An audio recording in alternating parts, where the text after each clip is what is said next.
Welcome to Apex classes to a digital platform. Myself Khivraj Makwana, your science educator. आज हम बात करने वाले हैं रक्त परिसंचरण तंत्र के बारे में। पार्ट 2 के बारे में बात कर रहे हैं। ब्लड सर्कुलेटरी सिस्टम, रक्त परिसंचरण तंत्र। इसमें हम बात करेंगे हृदय के बारे में, रुधिर वर्ग के बारे में और साथ में बात करने वाले हैं रक्त वाहिनियों के बारे में। तो आइए हम बात करते हैं रक्त परिसंचरण तंत्र के बारे में। नेक्स्ट है इसी में रक्त के प्रकार, टाइप्स ऑफ ब्लड, यानी किस किस प्रकार का रक्त होता है और क्या रक्त समूह होते हैं हमारे शरीर में, उसके बारे में अपन बात कर रहे हैं। तो रक्त के प्रकार हमने ये पढ़ा था कि आरबीसी की सतह पर जो आरबीसी की सतह होती है, हमने ऐसा पढ़ा था कि इस प्रकार की जो आरबीसी होती है उस आरबीसी की सतह पर प्रतिजन पाए जाते हैं। क्या पाए जाते हैं? प्रतिजन। एंटीजन पाए जाते हैं जिनको बोलते हैं प्रतिजन पाए जाते हैं एंटीजन। ये एंटीजन होते हैं ए व बी। कौन कौन से होते हैं? ए व बी। इसमें केंद्रक नहीं पाया जाता आरबीसी में। ये हमने पहले पढ़ा था कि आरबीसी में केंद्रक नहीं होता है, ये केंद्रक विहीन होती है। तो इनकी सतह पर जो प्रतिजन पाया जाता है उसके आधार पर रक्त समूह 4 प्रकार के होते हैं। कितने प्रकार के होते हैं? 4 प्रकार के होते हैं। तो नेक्स्ट अपन बात करते हैं आरबीसी की सतह पर। आरबीसी क्या होता है? रेड ब्लड सेल, लाल रक्त कोशिका। तो आरबीसी की सतह पर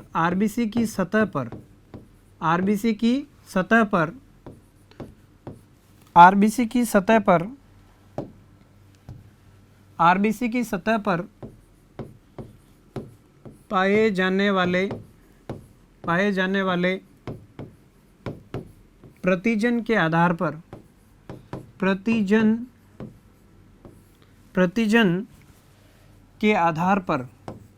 पर रक्त समूह 4 प्रकार के होते हैं। रक्त समूह 4 प्रकार के होते हैं। तो आरबीसी की सतह पर जो प्रतिजन पाए जाते हैं उसके आधार पर अपन बात करें तो रक्त समूह कितने प्रकार के होते हैं? 4 प्रकार के होते हैं।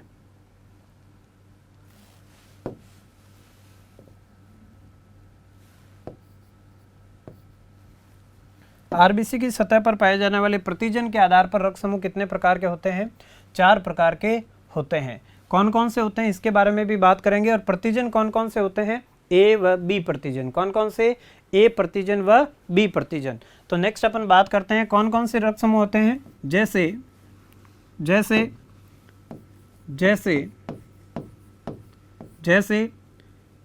रक्त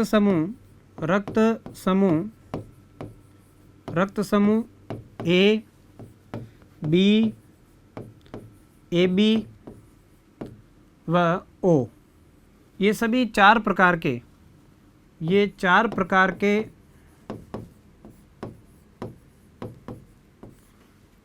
रक्त समूह होते हैं। तो जैसे रक्त समूह बताए कौन कौन से? ए बी बी ओ, ये सभी 4 प्रकार के रक्त समूह होते हैं।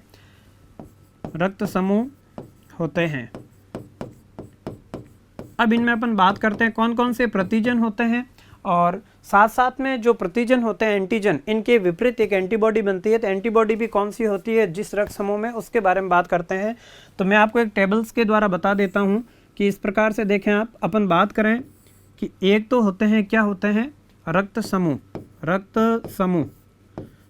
समूह कौन कौन से होते हैं? हमने बात की रक्त समूह कितने प्रकार के होते हैं? 4 प्रकार के। उनमें क्या पाए जाते हैं? प्रतिजन। क्या पाए जाते हैं? प्रतिजन, जिनको अपन क्या कहते हैं भाई? एंटीजन भी कहते हैं। क्या कहते हैं? एंटीजन भी कहते हैं।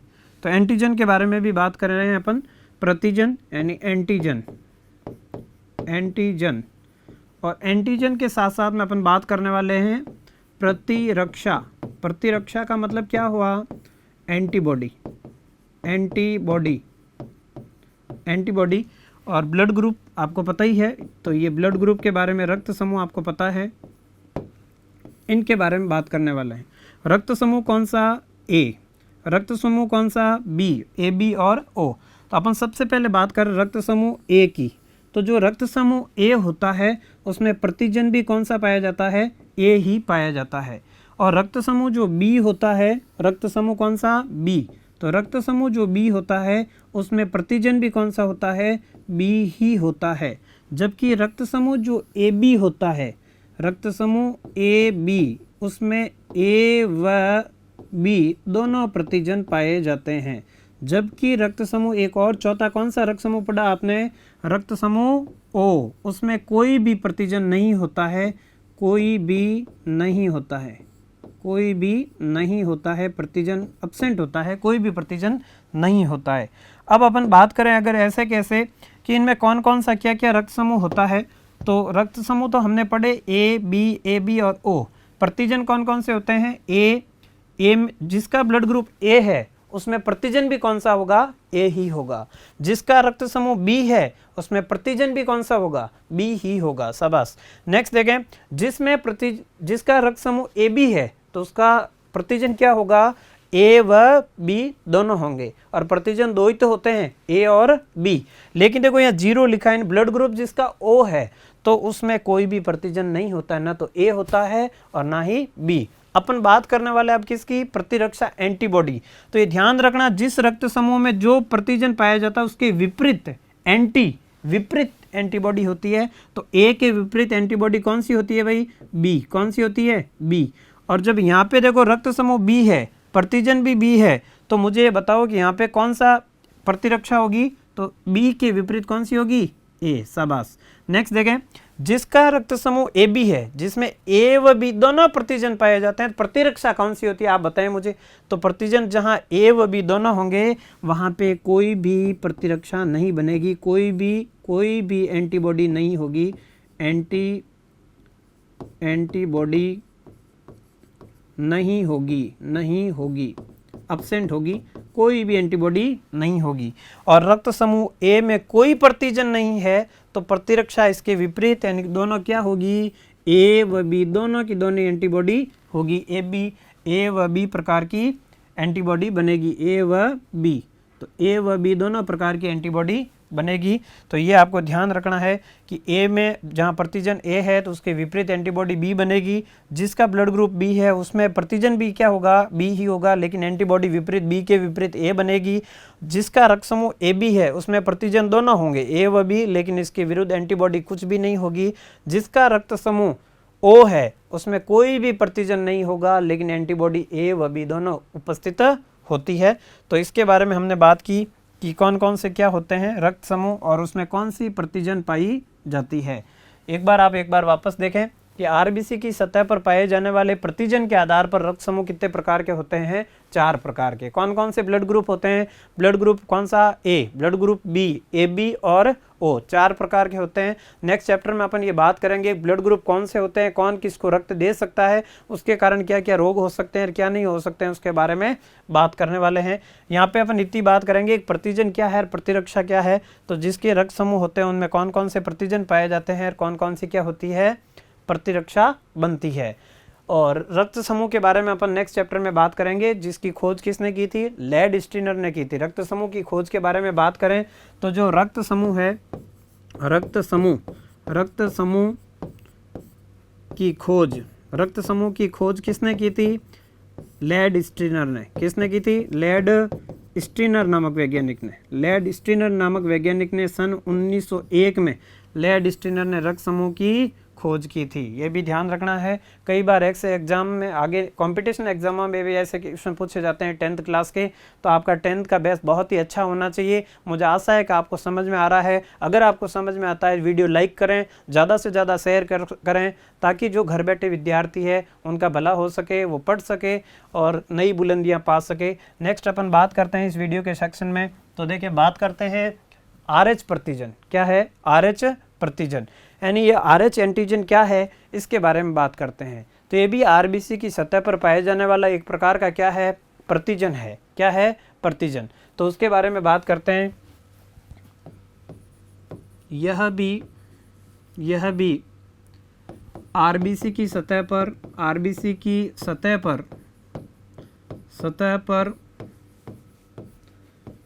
पाया जाने वाला, आरबीसी की सतह पर पाया जाने वाला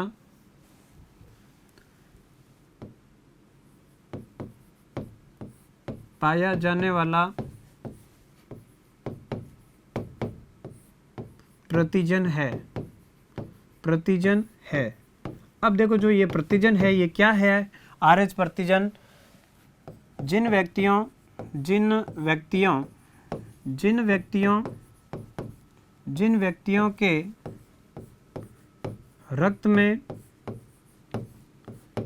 के रक्त में RH प्रतिजन पाए जाते हैं, उन्हें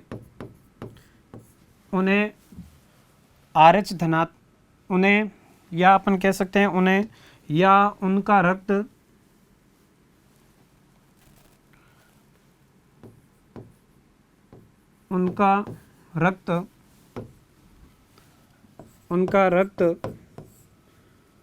धनात्मक होगा। कैसा होगा? RH धनात्मक होगा। तो उसका रक्त कैसा होगा? RH धनात्मक। RH पॉजिटिव होगा, या फिर कहें कि RH क्या होगा? धनात्मक होगा। और जिन व्यक्तियों में बिल्कुल आप बता सकते हैं कि जिन व्यक्तियों के रक्त में RH प्रतिजन नहीं पाए जाते हैं, RH प्रतिजन नहीं पाए जाते हैं, एब्सेंट होते हैं, नहीं पाए जाते हैं, तो उनका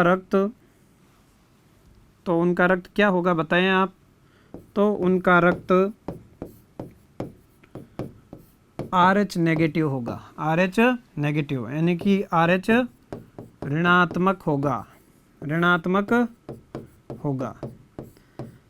RBSE के अनुसार, किताब के अनुसार, भारत में या विश्व में बात करें तो विश्व में लगभग 80% व्यक्तियों, 80% RH धनात्मक रक्त समूह के व्यक्ति पाए जाते हैं। और नेगेटिव कितने हो गए? 15% कितने होते हैं? RH नेगेटिव वाले व्यक्ति है। तो ये ध्यान रखें, विश्व में लगभग 80% व्यक्तियों का जो रक्त है वो RH धनात्मक है। लगभग 15% या 20% कह सकते हैं कि 20% व्यक्तियों का रक्त कितना है? 20% व्यक्तियों का रक्त कितना है? 20% व्यक्तियों का रक्त है वो RH नेगेटिव है। अपन भारत में बात करें, भारत में विश्व की तुलना में भारत की बात करें तो भारत में ज़्यादा RH धनात्मक है। लगभग 93% व्यक्ति ऐसे हैं जिनका RH धनात्मक ब्लड है, और RH नेगेटिव कितने हैं? लगभग 7%। नेक्स्ट चैप्टर में ये दे रखा है तो उसके बारे में अपन विस्तार से अध्ययन करेंगे।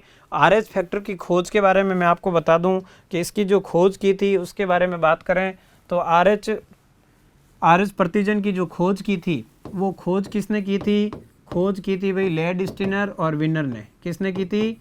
लैंडस्टीनर व विनर नामक वैज्ञानिकों ने इसकी खोज की थी। विनर, ये मकाका के रिसर्च शिशु में इसकी खोज की थी, एक बंदर में इसकी खोज हुई थी। तो खोज की थी किसने? लैंडस्टीनर व विनर नामक वैज्ञानिकों ने खोज की थी। ये क्या होते हैं? मैंने आपको बताया कि RBC की सतह पर पाया जाने वाला ये भी एक प्रकार का एंटीजन है। अगर RBC की सतह पर ये एंटीजन पाया जाता है, जिन व्यक्तियों में ये पाया जाता है तो उनका रक्त धनात्मक होगा, जिन व्यक्तियों में नहीं होता है तो उनका रक्त कैसा होगा? RH नेगेटिव होगा। और विश्व में मैंने आपको बताया कि लगभग 80% व्यक्तियों का RH धनात्मक है, 20% व्यक्तियों का क्या है? RH ऋणात्मक है। नेक्स्ट अपन बात करेंगे इसी सेक्शन में, नेक्स्ट है रक्त परिसंचरण, ब्लड सर्कुलेटरी सिस्टम। क्या है? Blood circulatory system.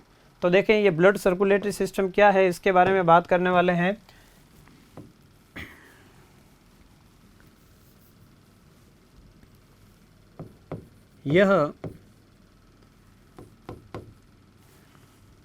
यह कई अंगों का संयोजन है, संयोजन का मतलब क्या होता है? जुड़ना। क्या होता है? जुड़ना। यानी कई अंग मिलकर किसका निर्माण करते हैं? रक्त परिसंचरण तंत्र का। तो ये कई अंगों का संयोजन होता है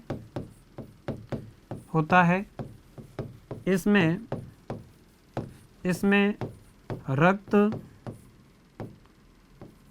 हृदय व रक्तवाहिनियां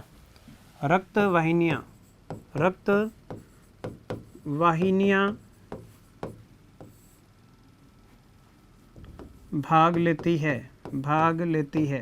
तो ये एक प्रकार का रक्त परिसंचरण है। तो उसमें ये ध्यान रखें कई अंगों का संयोजन है और कौन कौन से अंग भाग लेते हैं। तो एक तो लेता है कौन सा? रक्त। एक कौन सा लेता है? हृदय। रक्त और हृदय। तो एक तो लेता है रक्त और एक लेता है हृदय और फिर लेती है रक्तवाहिनियां, ब्लड वेसल्स। ये सभी मिलकर किसका निर्माण करते हैं? रक्त परिसंचरण तंत्र का। तो आपको ध्यान रखना है रक्त परिसंचरण किन किन चीज़ों से मिलकर बना है। एक है रक्त, फिर क्या इसमें? हृदय, और क्या आती है इसमें? रक्तवाहिनियां। ये सब मिलकर रक्त परिसंचरण तंत्र का निर्माण करते हैं। ये क्या काम करता है? यह कोशिकाओं तक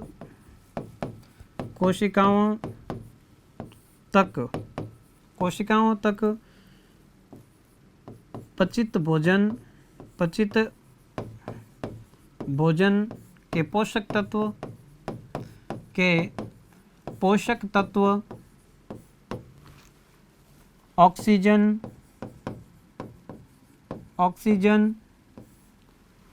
हार्मोन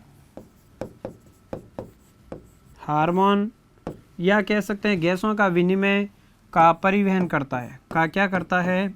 परिवहन करता है। कौन करता है भाई? रक्त परिसंचरण तंत्र परिवहन करता है। तो देखो पहला तो ये किससे मिलकर बना है? तो ये मिलकर बना होता है रक्त से, हृदय से और रक्तवाहिनियों से। दूसरा क्वेश्चन क्या हुआ इसमें? रक्त परिसंचरण तंत्र का कार्य क्या होता है?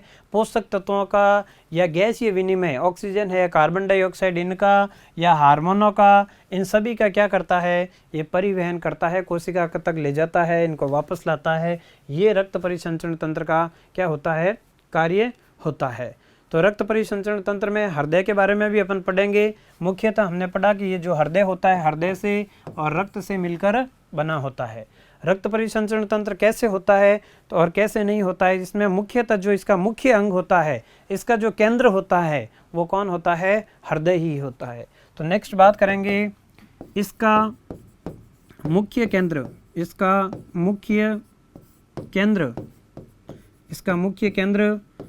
हृदय होता है। मुख्य केंद्र कौन होता है? हृदय होता है। जो रक्तवाहिनियों में, किसमें? जो रक्तवाहिनियों में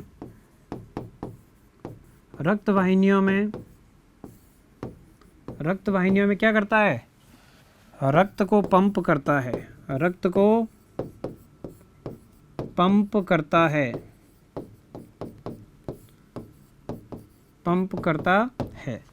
और प्रत्येक कोशिकाओं तक ये भेजने का काम करता है हृदय। यानी ये ध्यान रखना है इसमें कि हृदय क्या है? इसका मुख्य केंद्र होता है। ये चीज़ बहुत ही इंपॉर्टेंट है कि इसका मुख्य केंद्र कौन होता है भाई? हृदय ही होता है। तो एक बार वापस देखें क्या क्या पढ़ना है इसमें। रक्त परिसंचरण तंत्र क्या है? कई अंगों का क्या होता है? संयोजन होता है। किस किस से मिलकर बना होता है? रक्त से, हृदय से, और किससे मिलकर बना होता है? रक्तवाहिनियों से। नेक्स्ट बात करें तो इसका कार्य क्या होता है? तो ये भोजन के पोषक तत्वों का, ऑक्सीजन का और किसका? हार्मोन का क्या करता है? परिवहन करता है। ये ध्यान रखना है। और इसका मुख्य केंद्र कौन होता है? हृदय होता है। और वो क्या करता है? रक्त वाहिनियों में रक्त को प्रवाहित करता है या पंप करता है, भेजने का काम कौन करता है? हृदय। रक्त परिसंचरण तंत्र के बारे में था। नेक्स्ट अपन बात कर रहे हैं इसी में हृदय, कि हृदय खुद होता क्या है, इसके बारे में बात करते हैं। तो हृदय क्या होता है इसके बारे में बात करने वाले हैं। हृदय को हार्ट कहते हैं। हृदय, हार्ट, सामान्य भाषा में दिल कहते हैं। तो आप मन लगाकर, दिल लगाकर इस वीडियो को पढ़ें, आगे से आगे शेयर करें, ज़्यादा से ज़्यादा समझने की कोशिश करें। तो हृदय के बारे में बात कर रहे हैं अपन, हार्ट के बारे में, मनुष्य का हृदय। तो मनुष्य का हृदय के बारे में अपन बात करें, सबसे पहले बात करें तो यह एक पेशीय अंग है। यह एक क्या है? पेशीय अंग है। पेशीय अंग है। क्या है? पेशीय अंग है। अब इसकी स्थिति के बारे में बात करते हैं। इसकी स्थिति कि ये कहाँ पे पाया जाता है, तो ये ध्यान रखें, हमारे शरीर में मुख्यतः दो बड़ी गुहाएं होती है। वक्ष गुहा होती है ऊपरी भाग में, ये वक्ष गुहा, और इसके नीचे वाली होती है उदर गुहा। मनुष्य का जहाँ रेप्स पाई जाती है, पसलियाँ पाई जाती है, फेफड़े पाए जाते हैं, तो डायफ्राम के ऊपर वाला जो भाग होता है उसको बोलते हैं थोरेसिक कैविटी यानी वक्ष गुहा। वक्ष गुहा में ही हृदय होता है। तो देखो, ये इसकी स्थिति के बारे में बात करें तो ये वक्ष गुहा में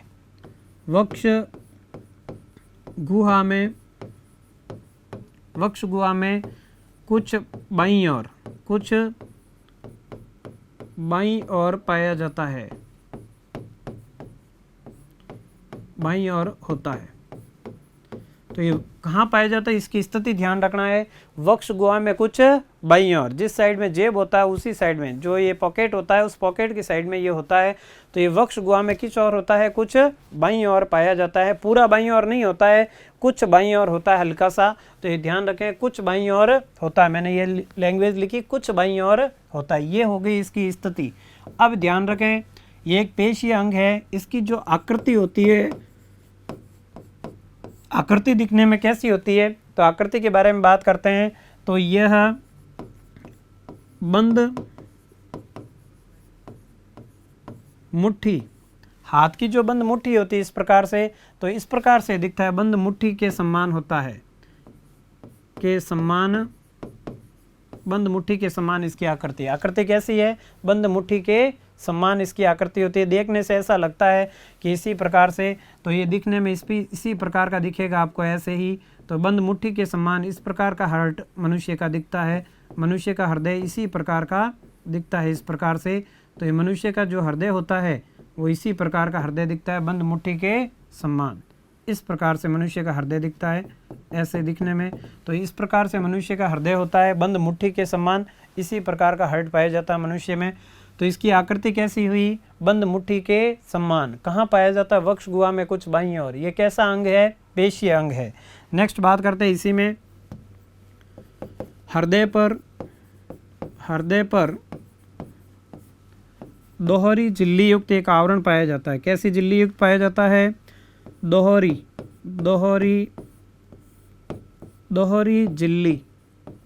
झिल्ली युक्त आवरण पाया जाता है। दोहरी झिल्ली युक्त क्या पाया जाता है? आवरण पाया जाता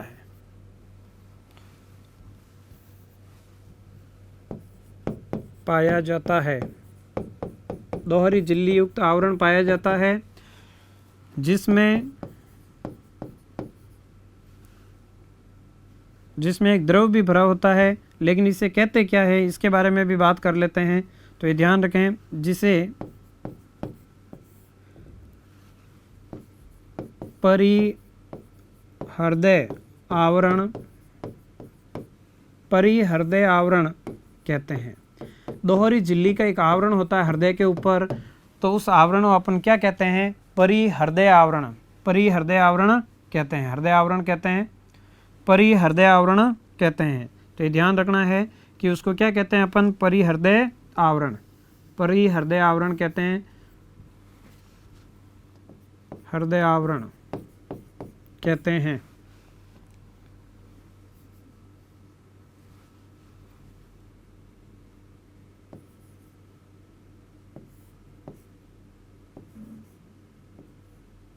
परिहृदय आवरण कहते हैं। इसमें इस परिहृदय आवरण की जो दो झिल्लियाँ होती है, इसमें एक तरल भरा होता है,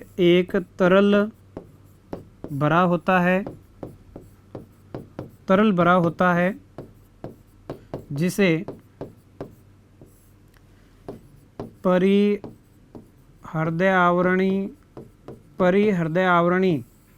द्रव कहते हैं। क्या कहते हैं? परिहृदय आवरणी द्रव कहते हैं। इसका कार्य क्या होता है? जो ये परिहृदय आवरण होता है वो, यानी यह द्रव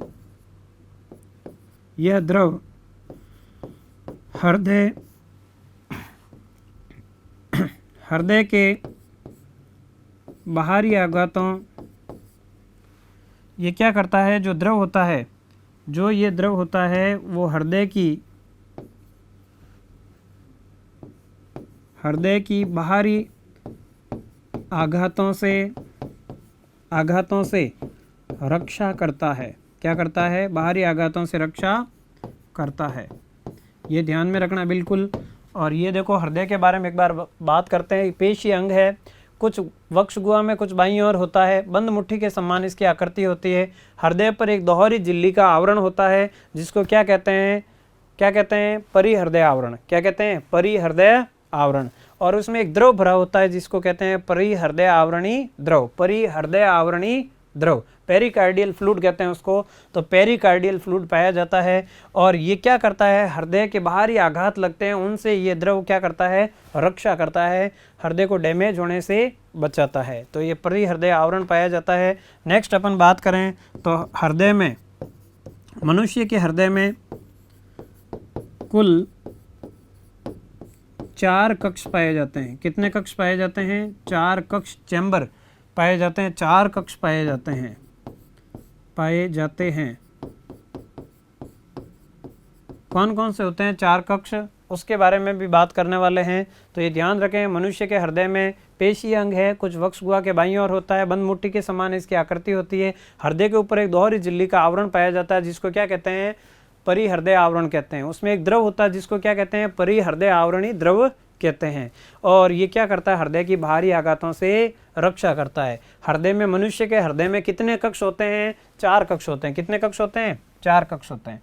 नेक्स्ट अपन बात करते हैं मनुष्य का हृदय का शानदार डायग्राम आपके सामने है। तो ये इसमें 4 कक्ष पाए जाते हैं जिसमें एक यहाँ पे, एक यहाँ पे और एक यहाँ पे, 4 कक्ष पाए जाते हैं मनुष्य के हृदय में। इसको एक इजी डायग्राम से मैं आपको और समझा देता हूँ, मनुष्य के हृदय में 4 कक्ष कैसे होते हैं। तो मनुष्य के हृदय में 4 कक्ष इस प्रकार से होते हैं।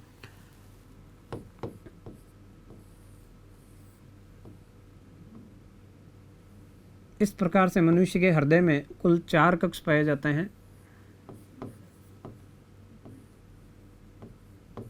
इस प्रकार के 4 कक्ष पाए जाते हैं। इसमें आप देख सकते हैं कि मनुष्य के हृदय में कुल कितने कक्ष हैं, 4 कक्ष पाए जाते हैं। उन चारों कक्ष में आपको बता रहा हूँ, 4 चैम्बर दे रखे हैं, 4 कक्ष आराम से आपको दिख जाएंगे कि इस प्रकार से 4 कक्ष कौन कौन से होते हैं उसके बारे में बात करें।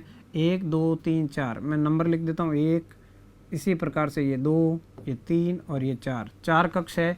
इसमें ऊपर वाले दोनों आलिंद है और नीचे वाले दोनों क्या है, निलय है।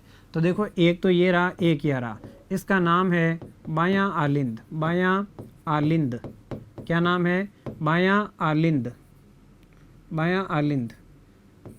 और ये है बायां निलय, बायां निलय, ठीक है। और ये कहलाता है भाई दायां आलिंद, दायां आलिंद। और ये क्या कहलाता है, दायां निलय, दायां निलय। ये मनुष्य का हृदय, हार्ट का डायग्राम है। इस प्रकार से आंतरिक स्ट्रक्चर को आप समझ सकते हैं। ये समझने के लिए डायग्राम इजी डायग्राम है, बनाना डायग्राम यही है। लेकिन 2 तो ऊपर वाले 2 कक्ष है वो आलिंद कहलाते हैं, नीचे वाले क्या कहलाते हैं, निलय। तो ये ध्यान रखें, मनुष्य के हृदय में कितने कक्ष होते हैं, 4 कक्ष होते हैं। ऊपरी दो आलिंद होते हैं, ऊपरी 2 आलिंद। तो ऊपर वाले जो 2 है उनको क्या कहते हैं अपन, आलिंद कहते हैं। जो ऊपर वाले दोनों हैं ये क्या कहलाते हैं, आलिंद। और नीचे वाले भी 2 क्या कहलाते हैं, निलय। तो ये आपको डायग्राम समझ में आया होगा। तो देखें आप नेक्स्ट,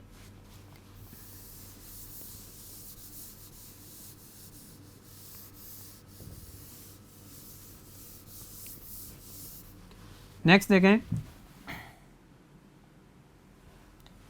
नेक्स्ट है ऊपरी 2 आलिंद कहलाते हैं,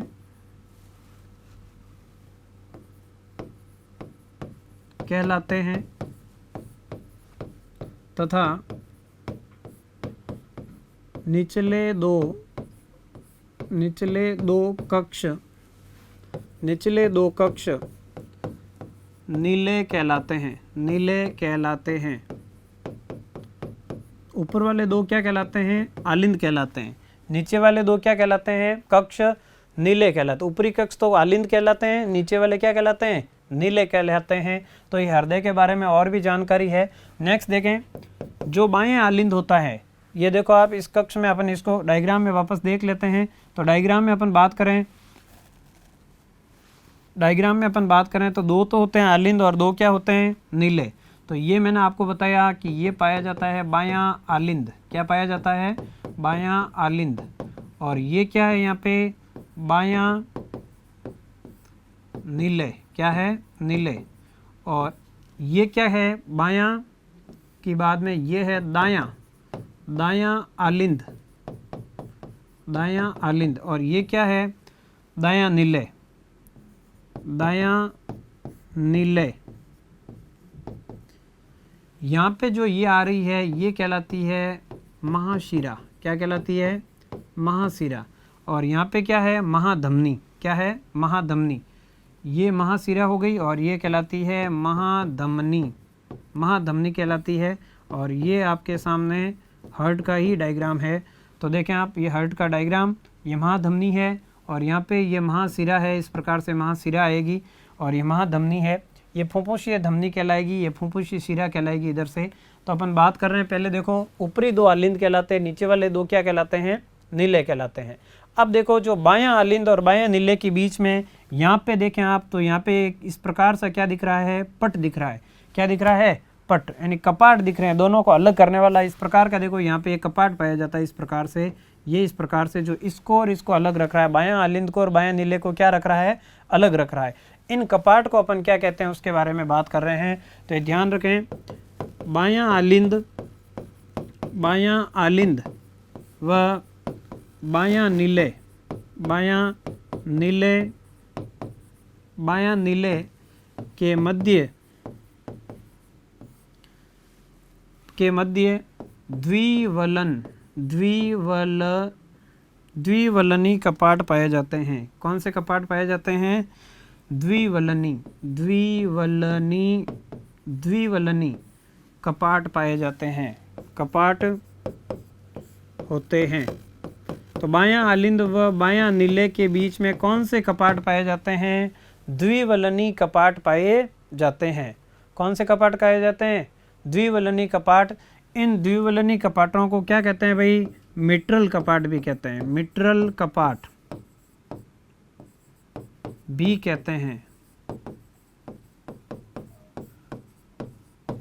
नेक्स्ट दूसरा देखें, ऐसे कैसे जो दायां आलिंद है, दायां आलिंद व दायां नीले के मध्य भी कपाट पाए जाते हैं, मध्य भी कपाट होते हैं। उन्हें त्रिवलनी कपाट कहते हैं। क्या कहते हैं, ट्राइकैप्सिड त्रिवलनी कपाट, त्रिवलनी एंड ट्राइकैप्सिड, ट्राइकैप्सिड वॉल्व कहते हैं, त्रिवलनी कपाट। एग्जाम में पूछा जाता है द्विवलनी कपाट या त्रिवलनी कपाट क्या होते हैं। तो द्विवलनी कपाट तो कहाँ पाए जाते हैं, बायां आलिंद व बायां नीले के बीच में इस प्रकार के जो कपाट होते हैं तो उनको अपन क्या कहते हैं, द्विवलनी कपाट कहते हैं। इसको मिट्रल कपाट भी कहते हैं। मिट्रल कपाट कई बार कंपटीशन एग्जाम में पूछा गया था। अभी भी जो हाल ही में एग्जाम हुए थे महिला पर्यवेक्षक एग्जाम, उसमें भी ये क्वेश्चन था कि मिट्रल कपाट कहाँ पाए जाते हैं। ये ध्यान रखना, ये हृदय में पाए जाते हैं। और हृदय में कहाँ पाए जाते हैं, बायां आलिंद व बायां नीले के मध्य पाए जाते हैं। दायां आलिंद व दायां नीले के बीच में भी एक कपाट होते हैं जिनको क्या कहते हैं, त्रिवलनी या ट्राइकैप्सिड कपाट कहते हैं। ये बाइकैप्सिड द्विवलनी और ये कहलाते हैं त्रिवलनी ट्राइकैप्सिड वॉल्व कहलाते हैं। तो ये हृदय के बारे में कपाट भी पाए जाते हैं। जब ये बंद होते हैं कपाट और खुलते हैं तो हृदय की दो ध्वनियाँ निकलती है जिसको हार्ट फर्स्ट साउंड और हार्ट सेकंड साउंड, हृदय प्रथम ध्वनि और हृदय द्वितीय ध्वनि कहते हैं। यानी हृदय प्रथम ध्वनि को कहते हैं सामान्य भाषा में लब, और हृदय की द्वितीय ध्वनि होती है जिसको सामान्यतः क्या कहते हैं, डब। जब द्विवलन त्रिवलन कपाट बंद होते हैं तो एक आवाज़ आती है जिसको अपन लब कहते हैं, और जो सामान्यतः अर्धचंद्राकार कपाटों के बंद होने से जो ध्वनि उत्पन्न होती है उसको क्या कहते हैं, डब कहते हैं। तो उसके बारे में भी बात कर लेते हैं। जब द्विवलनी व त्रिवलनी। त्रिवलनी कपाट बंद होते हैं, कपाट बंद होते हैं, तो उस ध्वनि को उस ध्वनि को सामान्यतः लब कहते हैं, लब कहते हैं। इसको और क्या कहते हैं भाई? हर्ट फर्स्ट साउंड, यानी हृदय की प्रथम ध्वनि भी कहते हैं। ऐसे कैसे एक द्वितीय ध्वनि और उत्पन्न होती है, वो कब होती है, तो उसके बारे में बात करें तो जो वो ध्वनि होती है वो कब उत्पन्न होती है? वो होती है जब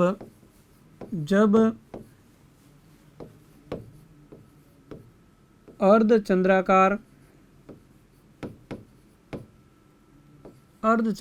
कपाट बंद होते हैं, अर्धचंद्राकार कपाट बंद होते हैं,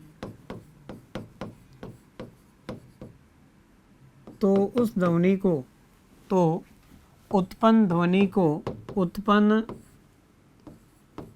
को डब कहते हैं। क्या कहते हैं? डब, या हर्ट सेकंड साउंड कहते हैं, हृदय की द्वितीय ध्वनि भी कहते हैं। इसके अलावा भी कई सारे क्वेश्चन होते हैं कि हृदय का मापन, हृदय का अध्ययन करना क्या कहलाता है? तो हृदय का अध्ययन करना कार्डियोलॉजी कहलाता है। क्या कहलाता है? कार्डियोलॉजी। और जो इसका डॉक्टर होता है उसको क्या कहते हैं? कार्डियोलॉजिस्ट। क्या कहते हैं? कार्डियोलॉजिस्ट।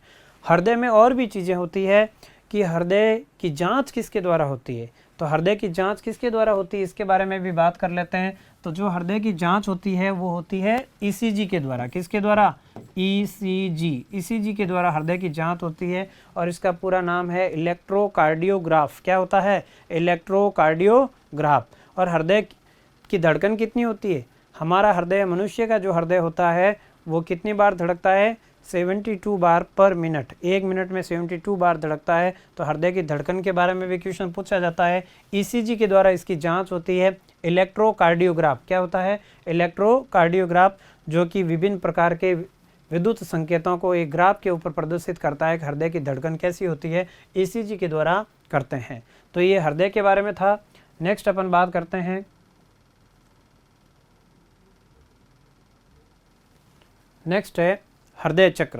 तो ये भी हृदय के बारे में भी बात है। इसको इंग्लिश में कहते हैं कार्डियक साइकिल, यानी हृदय का कैसा एक चक्र है, कैसा इसका साइकिल है, उसके बारे में अपन बात करने वाले हैं। तो कार्डियक साइकिल, हृदय चक्र, काफ़ी इंटरेस्टिंग टॉपिक है।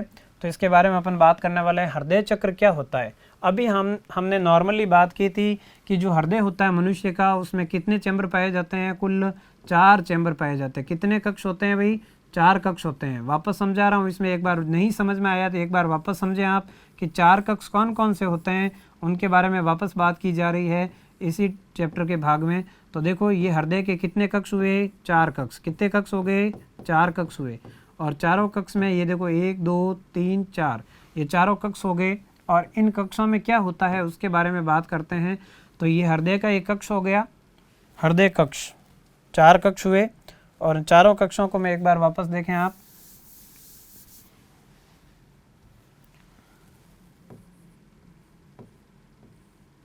इस प्रकार से ये हृदय में कुल कितने कक्ष होंगे?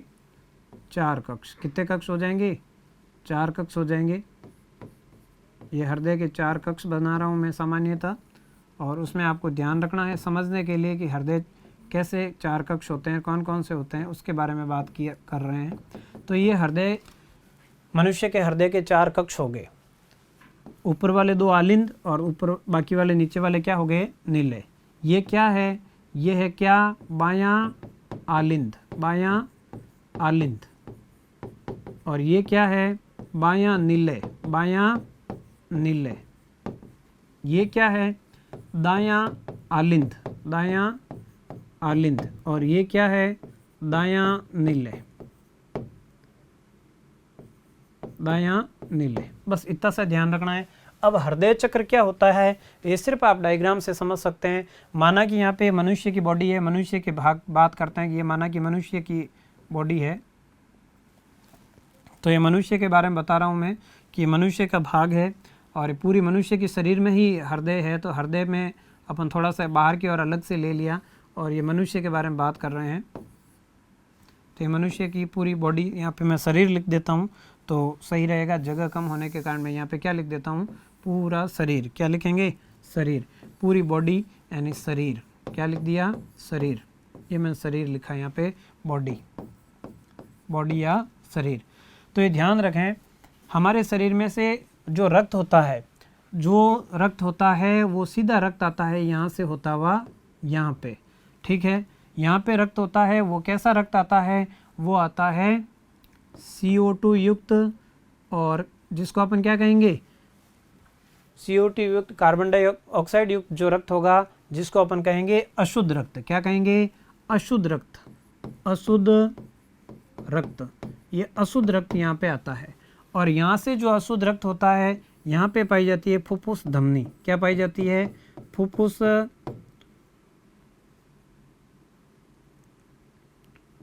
फुफ्फुस धमनी। फुफ्फुस को अपन और क्या कह सकते हैं भाई, फेफड़े। तो यहाँ से जो रक्त आएगा वो आएगा दायां आलिंद में, दायां आलिंद से रक्त कहाँ आएगा, दायां नीले से होता हुआ कहाँ निकलेगा, फुफ्फुस धमनी में। कैसा रक्त है, CO2 युक्त। कैसा, अशुद्ध रक्त। कैसा रक्त है, अशुद्ध। मनुष्य के शरीर से हृदय में आया, हृदय से दायां आलिंद से दायां नीले में, और दायां नीले जब संकुचित होगा तो रक्त आएगा फुफ्फुस धमनी में। ये फुफ्फुस धमनियों से रक्त आ जाता है कहाँ पे, फेफड़ों में, लंग्स में। तो ये फेफड़ों में, मनुष्य के फेफड़ों में यहाँ पे रक्त आता है, और फेफड़ों में रक्त आता है जिसको लंग्स कहते हैं। फेफड़ों में रक्त क्या हो जाता है, ऑक्सीकृत। जो वायुमंडल से अपन ऑक्सीजन लेते हैं वो कहाँ जाती है, फेफड़ों में ही तो जाती है। फेफड़ों में ये ऑक्सीजन कहाँ मिल जाती है, वापस रक्त में। और ऐसा रक्त यहाँ से फेफड़ों से होता हुआ फुफ्फुस शिराओं द्वारा, किसके द्वारा, फुफ्फुस शिराओं द्वारा, फुफ्फुस शिरा द्वारा। कैसा रक्त, अब यहाँ से देखो CO2 यहाँ आई और यहाँ फेफड़ों में CO2 छूट जाती है और वापस नाक से द्वारा वायुमंडल में बाहर छोड़ दी जाती है। और वायुमंडल से वापस जो ऑक्सीजन ली वो फेफड़ों में गई, फेफड़ों से फुफ्फुस शिरा द्वारा कहाँ चला जाता है रक्त, कहाँ जाता है, बायां आलिंद में। कहाँ जाता है, बायां आलिंद में। तो ये फुफ्फुस शिरा द्वारा रक्त यहाँ पे आता है और यहाँ से फिर जाता बायां आलिंद से बायां नीले में, और यहाँ पे पाई जाती है महाधमनी। क्या पाई जाती है, महाधमनी। और महाधमनी के द्वारा रक्त कहाँ पहुँच जाता है, वापस शरीर में। अब ये रक्त मुझे बताओ कैसा होगा, तो ये रक्त होगा कैसा भाई, शुद्ध रक्त होगा। कैसा होगा, शुद्ध रक्त, जिसमें क्या होगी, ऑक्सीजन। ये रक्त देखो फुफ्फुस शिरा से फेफड़ों से रक्त गया, ये भी कैसा है, शुद्ध रक्त, शुद्ध रक्त, यानी इसमें क्या होगी, O2 घुली हुई। ये शुद्ध रक्त फेफड़ों से गया बायां आलिंद में, बायां आलिंद से कहाँ गया, बायां नीले में, बायां नीले से होता हुआ कहाँ गया, शरीर में। और शरीर में वापस कोशिकाओं द्वारा उपयोग होने के बाद में क्या बनी, कार्बन डाइऑक्साइड। और ऐसा रक्त जिसमें कार्बन डाइऑक्साइड हो, ऐसा रक्त को क्या कहेंगे, अशुद्ध रक्त। ये अशुद्ध रक्त कहाँ आया, हृदय के दाएं आलिंद में, दाएं आलिंद से दाएं नीले में, और दाएं नीले के संकुचन के फलस्वरूप ये अशुद्ध रक्त, CO2 युक्त रक्त, अशुद्ध रक्त फुफ्फुस धमनी के द्वारा कहाँ आता है, फेफड़ों में। ये ध्यान रखना है, दोनों अपवाद है। धमनियों में हमेशा ही शुद्ध रक्त बहता है, लेकिन फुफ्फुस धमनी में कैसा बहता है, कैसा बहता है, अशुद्ध रक्त। हमेशा शुद्ध होता है, लेकिन ये फुफ्फुस धमनी एकमात्र ऐसी धमनी है जिसमें अशुद्ध रक्त बहता है। और ये देखो फुफ्फुस शिरा है, इसमें शिराओं में हमेशा ही अशुद्ध रक्त बहता है, लेकिन शिराओं में यहाँ पे एक अपवाद है कि फुफ्फुस शिरा में कैसा रक्त बह रहा है, ऑक्सीजन युक्त, कैसा, शुद्ध रक्त बह रहा है। जब देखो अब हृदय में से 2 बार रक्त निकला, कितनी बार निकला, 2 बार। एक बार तो कैसा निकला, अशुद्ध रक्त। कैसे, देखो शरीर में से अशुद्ध रक्त आया CO2 युक्त, यहाँ से होता हुआ दायां आलिंद, दायां नीले से हुआ फेफड़ों में गया। कैसा रक्त था ये, अशुद्ध रक्त। अब फेफड़ों से वापस शुद्ध रक्त जा रहा है, फुफ्फुस शिराओं से होता बायां आलिंद, बायां नीले, और वापस शरीर में। तो एक बार तो हृदय से कैसा निकला, शुद्ध रक्त, दूसरी बार कैसा निकला, अशुद्ध रक्त। हृदय से रक्त का 2 बार निकलना ही क्या कहलाता है, दोहरा रक्त परिसंचरण कहलाता है, डबल ब्लड सर्कुलेटरी सिस्टम कहलाता है। यानी मनुष्य का जो शरीर होता है उसमें दोहरा रक्त परिसंचरण तंत्र पाया जाता है। क्वेश्चन पूछ ले दोहरा रक्त परिसंचरण तंत्र से आप क्या समझते हैं, तो आपको बाकायदा लैंग्वेज लिखनी है कि मनुष्य के शरीर में से जो अशुद्ध रक्त होता है वो हृदय में से निकलता है, फेफड़ों तक पहुंचता है, तथा फेफड़ों से शुद्ध रक्त हृदय से होता है पुनः शरीर में पहुंचता है। अर्थात हृदय से रक्त 2 बार गुजरने की प्रक्रिया क्या कहलाती है, दोहरा रक्त परिसंचरण तंत्र कहलाता है। डायग्राम से 2 क्वेश्चन तैयार हो गए। एक हो गया कौन सा, हृदय चक्र। तो हृदय में से रक्त का इस प्रकार से गुजरने की प्रक्रिया क्या कहलाती है, हृदय चक्र कहलाती है।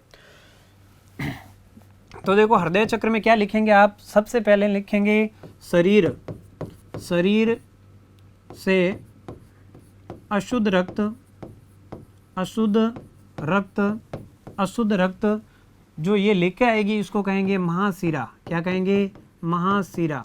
तो अशुद्ध रक्त महाशिरा से, महाशिरा, महाशिरा द्वारा कहाँ आता है, तो आता है दाएं आलिंद में, दाएं आलिंद में आता है, आलिंद में प्रवेश करता है, प्रवेश करता है,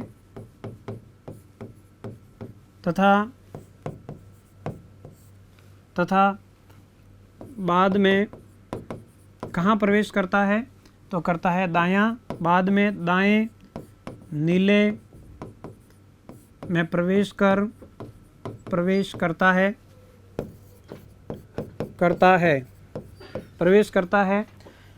नीले संकुचन, नीले के संकुचन, नीले के संकुचन से रक्त फेफड़ों में चला जाता है, फेफड़ों में चला जाता है, फेफड़ों में चला जाता है। और यहाँ पे रक्त का क्या होता है, शुद्ध हो जाता है, या अशुद्ध रक्त है वो CO2 यहाँ छोड़ देता है, जाता है। फिर दूसरी बात अपन करेंगे, फेफड़ों से O2 युक्त यानी ऑक्सीजन युक्त, O2 युक्त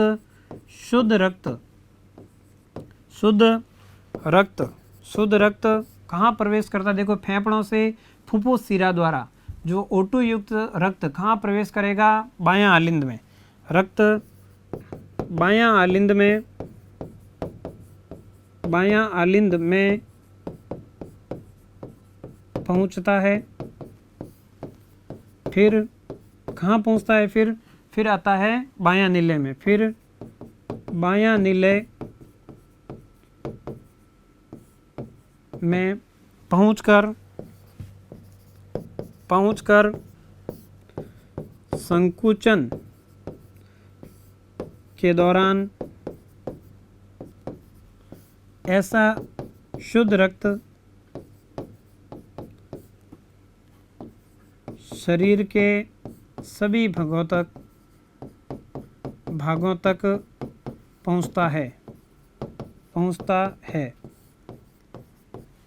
हृदय के इस चक्र को क्या कहते हैं, हृदय चक्र। इस चक्र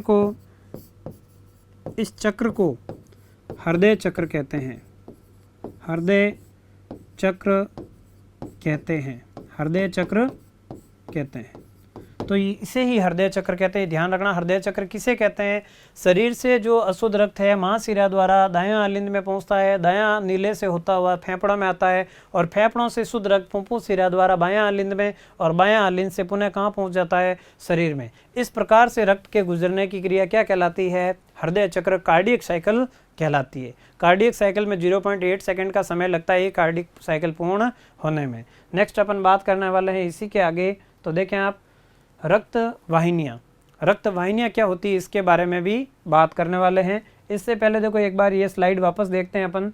तो इसमें हमने देखा था कि हृदय, अगर आपसे क्वेश्चन पूछ ले कि दोहरा रक्त परिसंचरण तंत्र किसे कहते हैं, तो यही लैंग्वेज लिखनी है आपको इसमें से कि हृदय से एक बार शुद्ध दूसरी बार अशुद्ध रक्त 2 बार गुजरने की प्रक्रिया ही क्या कहलाती है, हृदय का दोहरा रक्त परिसंचरण तंत्र कहलाती है। हृदय से रक्त का 2 बार गुजरना ही क्या कहलाता है, दोहरा रक्त परिसंचरण तंत्र कहलाता है। पहले कौन सा निकलता है? अशुद्ध रक्त, फिर क्या आता है? शुद्ध रक्त। तो इस प्रकार से हृदय से 2 बार रक्त गुजरने की प्रक्रिया क्या कहलाती है? दोहरा रक्त परिसंचरण तंत्र, डबल सर्कुलेटरी सिस्टम कहलाता है। नेक्स्ट देखें, नेक्स्ट है ब्लड वेसल्स, रक्त वाहिनियाँ।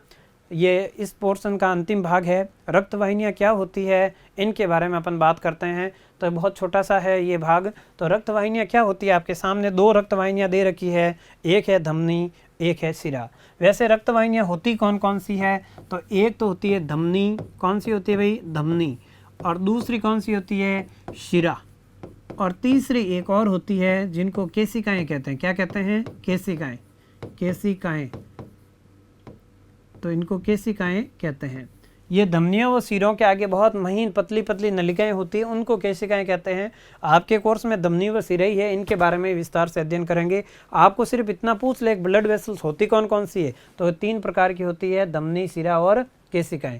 लेकिन ये ध्यान रखें, आपके सिलेबस में धमनी व सिरा, आर्टरी व वेन दोनों हैं, उनके बारे में बात करते हैं। दोनों में एग्जाम में क्या पूछा जाता है? दोनों में अंतर पूछा जाता है, तो अंतर भी हो जाएगा और ये दोनों याद भी हो जाएंगे आपको। तो देखें, धमनी व सिरा में अगर आपको अंतर पूछ ले और ये क्या होती है, इसके बारे में बात करते हैं। तो एक होती है धमनी और एक क्या होती है? शिरा। एक तो होती है कौन सी? धमनी, और ये क्या होती है? शिरा। धमनी व शिरा के बारे में बात कर रहे हैं।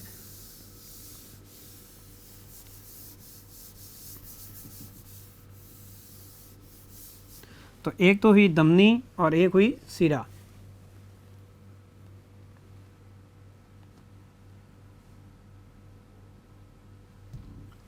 एक होती है धमनी, धमनी, ठीक है। और जो दूसरी होती है वो कौन सी होती है? शिरा। शिरा, धमनी व शिरा, इन दोनों के बारे में ही बात करने वाले हैं अपन। तो धमनी व शिरा के बारे में बात कर रहे हैं। सबसे पहले अपन बात कर रहे हैं धमनी के बारे में। क्या होती है धमनी, उसके बारे में बात कर रहे हैं। तो ये देखो, ये धमनी का डायग्राम है और ये शिरा का डायग्राम है। तो धमनियों में ध्यान रखें, धमनियों की जो भित्ति होती है, डायग्राम में देखो ये भित्ति होती है और इनकी रक्त गुहा होती है वो संकरी होती है। जबकि जो शिराओं की रक्त गुहा कैसी होती है? कैसी होती है? चौड़ी होती है। और कलर भी देखें, धमनियों में क्या होती है? हीमोग्लोबिन के कारण इनकी जो भित्ति होती है धमनियों में, रक्त में इसकी जो भित्ति होती है वो कैसी? शुद्ध रक्त बहता है इनों में, धमनियों में। इसलिए ध्यान रखें ये कैसी है? देखो, शुद्ध रक्त होने के कारण कैसे रंग की है? लाल रंग की। और इनका रंग क्या है? अलग। तो ये देखो नीले कलर की है। तो धमनियाँ ये लाल रंग की होती है और ये कैसी होती है? देखो कलर भी मैंने धमनी का ऐसा लिया, सिरा का ऐसे लिया। तो ये लाल रंग की होती है, पहली बात। फिर दूसरी बात होती है इनकी भित्ति। इनकी भित्ति क्या होती है? भित्ति मोटी होती है। कितनी क्या होती है इसकी भित्ति? यानी इसकी जो वॉल्व होती है, थिकनेस, वो मोटी होती है। इनकी भित्ति मोटी होती है। फिर है इनकी गुहा, यानी इनमें जो कैविटी पाई जाती है जहाँ रक्त बहता है बीचों बीच में, उसको बोलते हैं इनकी गुहा। तो इनकी जो गुहा होती है, इनकी गुहा संकरी होती है। कैसी होती है? संकरी। जब देखो एक संकरा पाइप में से पानी निकालेंगे तो दाब, प्रेशर क्या रखना? प्रेशर कैसा होगा? ज़्यादा। तो इनकी गुहा संकरी होती है, संकरी होती है, संकरी होती है। इनमें रक्तदाब ज़्यादा होता है, इनमें रक्तदाब उच्च होता है। रक्तदाब कैसा होता है? उच्च होता है, उच्च होता है। और सामान्यतः इनमें कैसा रक्त बहता है? इनमें शुद्ध रक्त बहता है, शुद्ध रक्त बहता है। अपवाद कौन सा है भाई? अभी आपने पढ़ा था कि जो फुफ्फुस धमनी है वो एक अपवाद है, उसमें अशुद्ध रक्त बहता है। क्या बहता है? अशुद्ध रक्त। बाकी पूरी शरीर की धमनियों में कैसा रक्त बहता है? शुद्ध रक्त। और शुद्ध रक्त कैसा? इनमें कैसा? O2 युक्त, ऑक्सीजन युक्त रक्त बहता है। अब अपन बात कर रहे हैं शिरा की। तो शिराओं के इसके विपरीत लिखना है। ये लाल रंग की होती है, ये क्या होती है? आसमानी रंग की, नीले रंग की लिख सकते हैं। तो ये नीले रंग की होती है, तो ये नीले रंग की होती है, नीले रंग की होती है। फिर देखें, इनकी भित्ति मोटी होती है, जबकि शिराओं की भित्ति क्या होती है? भित्ति पतली होती है। कैसी होती है भाई? पतली भित्ति होती है। फिर देखो इनकी गुहा संकरी होती है, जबकि इनकी गुहा, इनके बीच की जो जगह होती है जहाँ बहने का, रक्त बहने की जगह, वो क्या होती है? मोटी होती है, संकरी नहीं होती है, चौड़ी होती है। तो गुहा चौड़ी होती है। नेक्स्ट देखें, इनमें रक्त दाब उच्च होता है। भाई हमने पढ़ा था कि धमनी होती है, उसमें बीच में गुहा जगह बहुत कम है, पतली है, तो जो रक्त फ्लो करेगा वो उच्च रक्तदाब से बहुत ही प्रेशर के साथ निकलेगा। एक पानी का बड़ा पाइप है तो उस बड़े पाइप में से पानी गिरेगा, थोड़ा सा यहीं गिरेगा मोटर से भेजें तो, और अगर पतला पाइप है पानी क्या करेगा, तेज गति से ही निकलेगा। तो इनमें रक्त दाब ज़्यादा होता है और इसमें रक्त का दाब क्या होता है, कम होता है। तो ये ध्यान रखें, रक्त दाब निम्न होता है, कम होता है, तो ये निम्न होता है। फिर देखो इसमें शुद्ध रक्त, सामान्यतः इनमें किनमें, धमनियों में शुद्ध रक्त बहता है, कैसा, O2 युक्त। लेकिन इनमें ये ध्यान रखें, सामान्यतः अशुद्ध रक्त